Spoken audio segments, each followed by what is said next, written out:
Hello everybody, welcome back to the channel. Today we have this position. It is white to play and win, and black pawns are going downward in this direction. And though it's white to play and win, white must play the only winning move. First off, we have only two minor pieces.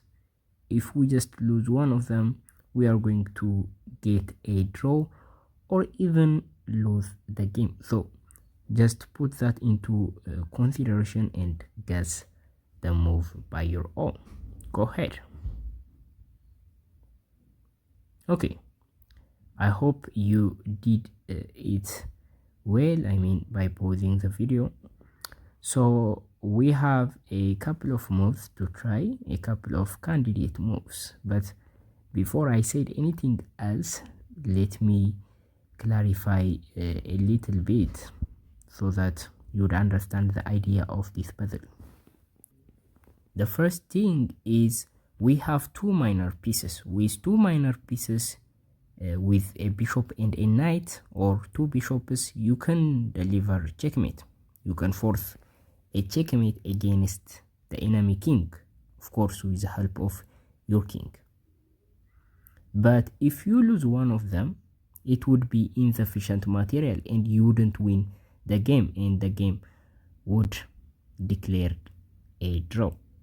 So with that in mind, you somehow to capture these two pawns without losing any piece.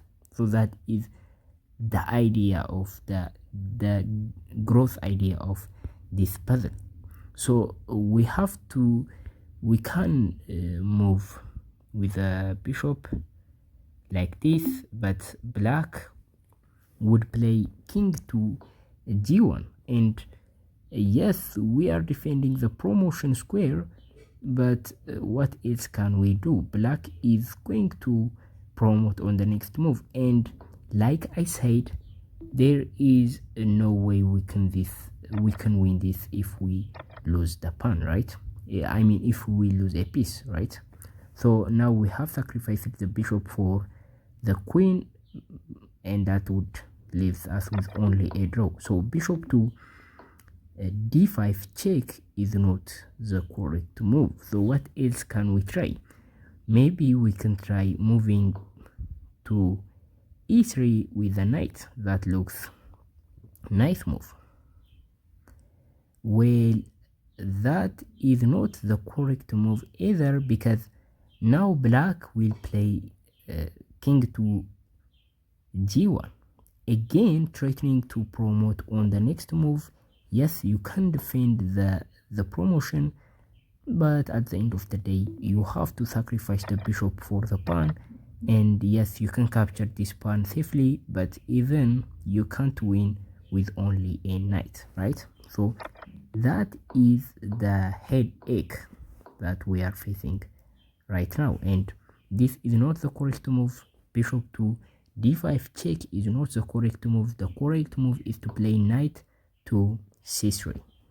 So what makes this different? Well, this is actually a strategic maneuver to capture both of these pawns without risking our pieces, right? Without losing our pieces. So now in this position, black has two moves, right? Two legal moves: king to g1 and pawn to g2, pushing the pawn to g2, threatening another pawn to promote to a queen.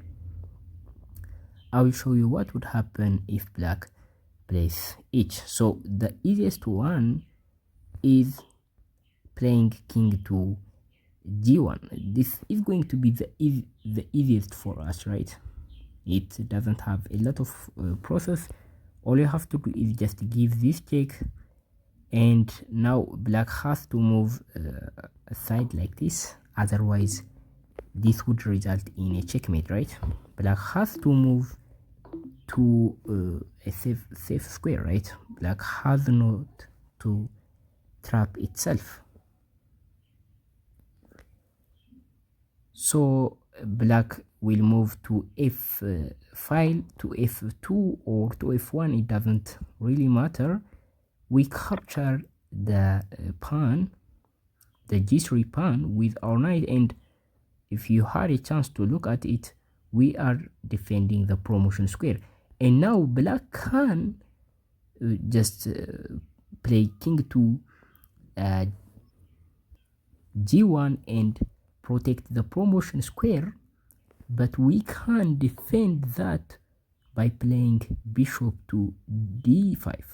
And now, yes, black can promote this, but we can capture the queen, and now black cannot capture the bishop because the knight is defending that, and we can, in this position, we can also capture with the knight.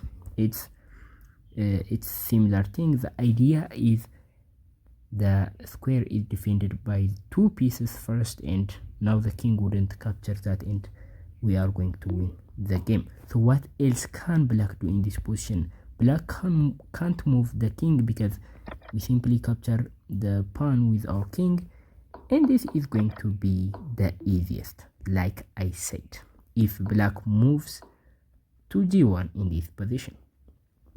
So what is the hardest? The hardest is what if black moves to g2, threatening another promotion, and we have to be careful here, otherwise we will end up in a losing position, or we would end up in a draw, right? So you have to be careful in this position, and I would recommend you to pause, get more time, and think about it to guess the next move. Okay, welcome back again.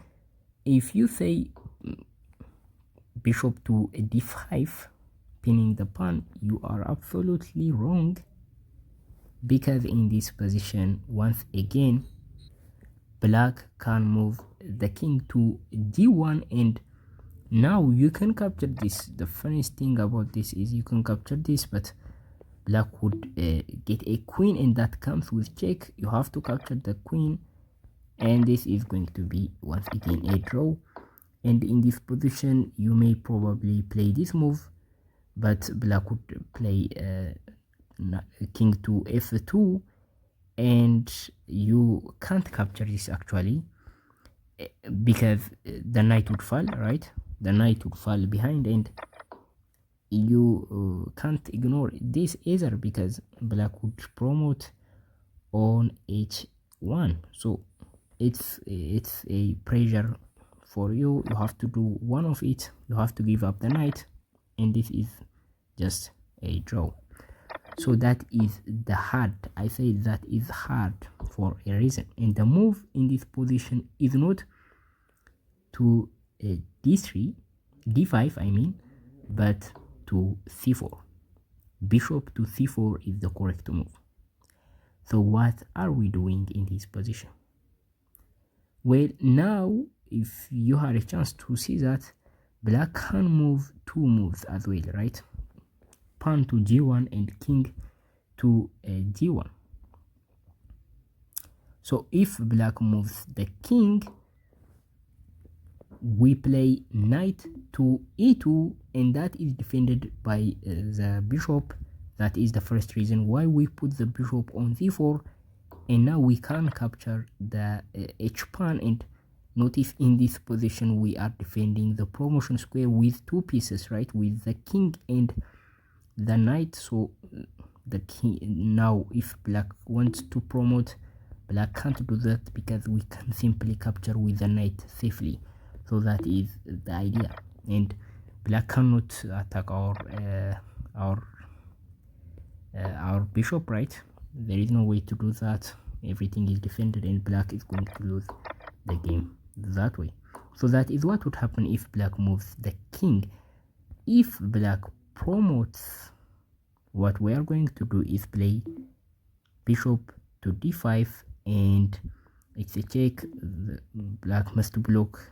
That is the only legal move, and we can capture with a bishop. And when black moves, we simply play knight to e2, and now again black has to move we play knight to g3. The knight is defended by the king, and the bishop is defended by the king as well. And in this position, if black decided to promote the pawn, that is just defended by two pieces, and the same thing would happen, right? So in this position, we can move the bishop away, still defending the promotion square, and at the end we can capture the queen and win the game. So this is the solution. I hope I just did every variation possible. For a recap, first we are going to play knight to c3, and now in this position black can play these two moves, but pushing the pawn is the best response for black, as it make black survive for a longer. So in this position we are going to play bishop to c4, and if black promotes, we simply give a check with the bishop. Black has to block with the queen, the only legal move available. We capture, we play knight to e2 and knight to g3, and simply on the next move we are going to capture this, or we simply move away with the bishop. It doesn't matter if black promotes or move away with the king, we simply capture the pawn and win the game. So this is the whole thing with the review. Thank you for watching up to this point. I will see you in the next video. Bye.